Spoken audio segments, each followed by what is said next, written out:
¿Es usted feliz? ¿Que si soy qué? Feliz. Menuda tontería.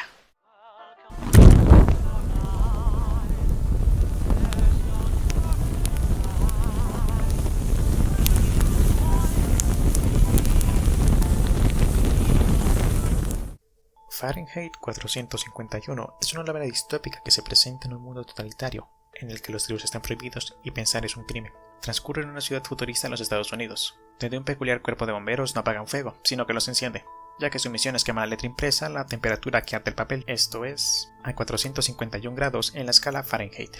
Es probable que si se hubiese escrito en cualquier otra parte del mundo su nombre fuera Celsius 233. Sí, pierde ese aire misterioso.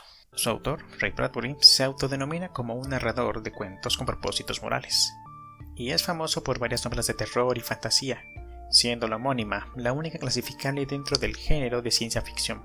El libro está dividido en 3 partes. Voy a hacer un resumen de lo que pasa. En la primera parte, La chimenea y la salamandra, podemos ver una sociedad en la que los habitantes han olvidado lo que es pensar, contemplar la naturaleza o leer, y pasan su tiempo conduciendo raudamente por la carretera, viendo la televisión en pantallas gigantes que a veces abarcan toda la pared, tal y como lo hace Mildred, la esposa de Montag, para quien su familia son los personajes que aparecen en las pantallas.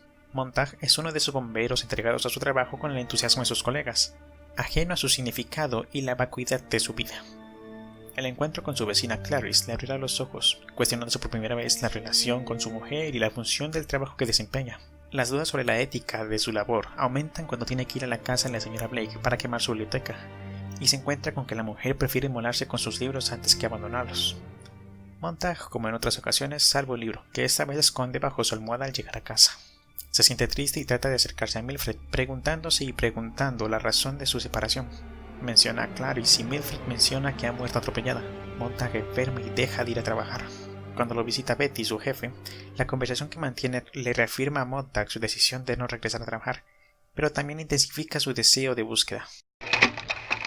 En la segunda parte, La criba y la arena, Montag comienza a hacerse preguntas para las que no tiene respuestas, y decide acudir a Faber, un profesor retirado al que le pide ayuda para llegar a comprender los textos de los libros. Faber le hace ver que los libros no son elementos místicos que ofrezcan una verdad absoluta, sino un receptáculo donde almacenamos una serie de cosas que tememos olvidar. Añade que este entendimiento debe lograrse de manera individual y a través de nuestros pensamientos, sensaciones, y lo invita a que lo busque en la música, la naturaleza y la conversación con los amigos. Esto huele un poco a Schopenhauer, ¿no? Montag, de regreso a su casa, recita un fragmento del siguiente poema a las amigas de su esposa.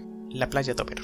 El mar de la fe estuvo una vez lleno, envolviendo la tierra, yacía con los pliegues de un brillante manto dorado, pero ahora solo escucho su retumbar melancólico, prolongado, lejano, en receso, al aliento del viento nocturno junto al melancólico borde de los desnudos guijarros del mundo. Oh amor, seamos sinceros el uno con el otro, porque el mundo que parece extenderse ante nosotros como una tierra de ensueños, tan diversa, tan bella, tan nueva, sin tener en realidad ni alegría, ni amor, ni luz, ni certeza, ni sosiego, ni ayuda en el dolor, y aquí estamos nosotros como en lágrima llanura, agitados con profundos temores de lucha y huida, donde ignorantes ejércitos se enfrentan cada noche. Montag regresa a la estación, se encuentra con su capitán, le devuelve algunos de los libros que había robado, Betty los tira al basurero.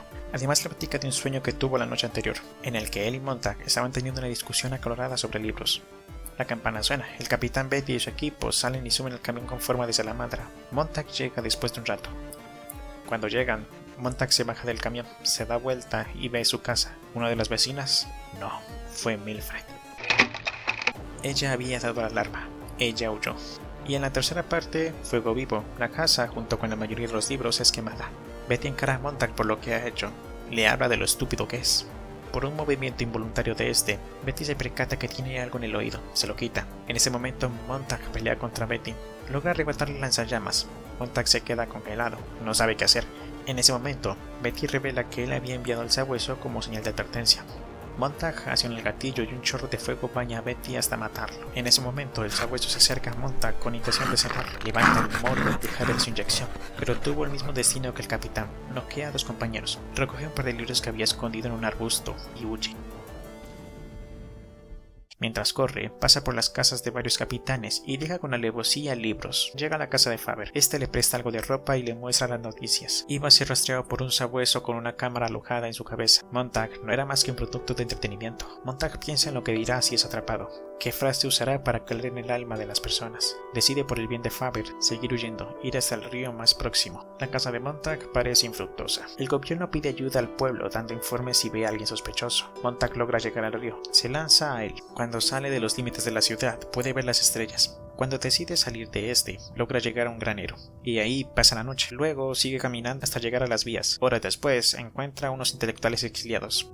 Estos le instan a acompañarlos. Granger, su líder, le explica que cada uno de ellos ha memorizado un libro, desde hombres de ciencia como Einstein y Darwin, hasta filósofos como Aristóteles o Schopenhauer. En ese momento empieza la guerra. Varias ciudades del país son bombardeadas. Todos, a excepción de Montag y los intelectuales, mueren. Estos deciden reconstruir la sociedad desde cero.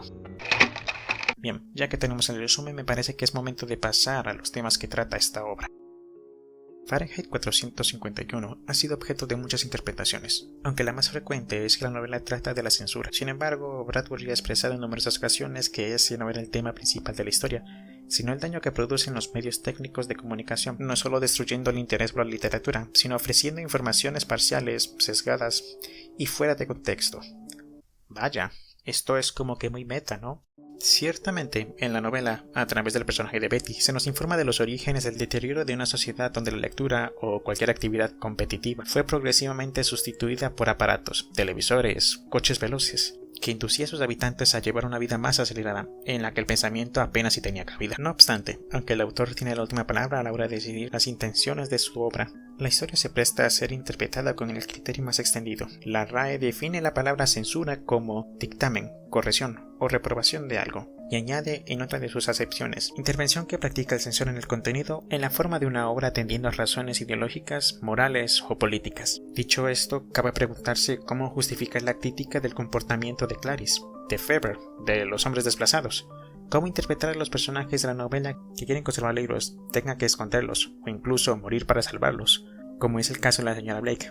Y cómo explicar la actitud de Mildred al denunciar a su marido, si no es como consecuencia de una censura institucionalizada ante la que ella se ha doblegado. En la narración no se nos dice explícitamente el motivo por el que se queman los libros, como tampoco llega a explicarse el odio a la letra impresa, pero sí se puede inferir que quienes han decidido quemarlos creen que los libros representan un impedimento para sus fines, que no son otros que los de ejercer un control en las vidas de los ciudadanos. Es cierto que la censura en política se ha ejercido desde frentes de opuesta ideología, desde la Rusia de Stalin hacia la España de Franco, o del Chile de Pinochet a la Cuba castrista, por citar países totalitarismos recientes que no nos son muy ajenos. Asimismo, existe otro tipo de censuras menos violentas y con la que las personas se han acostumbrado a vivir a lo largo de los años sin demasiado trastorno para su vida. Por ejemplo, en España, durante las primeras décadas del franquismo, existía la censura en el cine, el teatro, la prensa y la literatura. Los amantes de la buena literatura aprovechaban viajes propios o de amigos a la Francia o a Inglaterra para obtener libros de escritores que estaban prohibidos en ese país. En caso de que no supieran una de esas lenguas, tenían que esperar a que algún arriesgado librero se aventurara a pedir las traducciones que se hacían de estos autores en Latinoamérica, principalmente en Argentina. La misión de los bomberos en Fahrenheit 451 es destruir libros, fuente de ilustración, con el fin de evitar que algunos individuos se distinguieran intelectualmente de los que no leen. Con esta acción se eliminan las diferencias y se logra una igualdad de saberes, unificando la información y el pensamiento de todos los habitantes. Sin embargo, pese a los buenos argumentos del capitán Betty, el debate de la ignorancia frente al conocimiento va nivelándose conforme aparecen en la historia Clarice, la anciana señora Blake, Faber y el propio Montag con sus dudas. El final de la narración con los hombres libro como únicos sobrevivientes representa un simbólico triunfo del saber frente a la ignorancia. Desgraciadamente, la quema de libros no es solo una anécdota inventada para esta novela. Su práctica se remite a siglos remotos y está estrechamente relacionada con la censura. Casi siempre es un acto público y los motivos suelen estar relacionados con objeciones políticas, morales o religiosas. Hacer un mínimo recuento de todas las quemas de libros a lo largo de la historia de la humanidad tardaríamos varios minutos, pero cabe señalar algunas memorables. La de los libros de alquimia en la biblioteca de Alejandría ordenada por el emperador Diocleciano. Durante el nazismo, las obras de autores judíos y de escritores opuestos al régimen fueron pasto de las llamas de sistemáticas piras. Si en este caso el motivo era racial, durante el golpe de Estado argentino en el 76, dichos actos se ejecutaban por cuestiones ideológicas. Por lo tanto, la quema de libros con fines ejemplarizantes, además de suponer un atentado contra la libertad del ser humano por impedirle acceder al conocimiento, debe entenderse siempre como un acto de represión a la censura. Para mí, Fahrenheit 451 es una lectura cuanto menos recomendable, más en los tiempos que corren. Aunque se haya escrito a mediados del siglo XX, pues todavía es aplicable mucho de lo que se lee aquí hoy día. Mi calificación es un 8 sobre 10. Si ya han leído el libro, déjenme sus opiniones aquí abajo. También corríjanme si me he equivocado.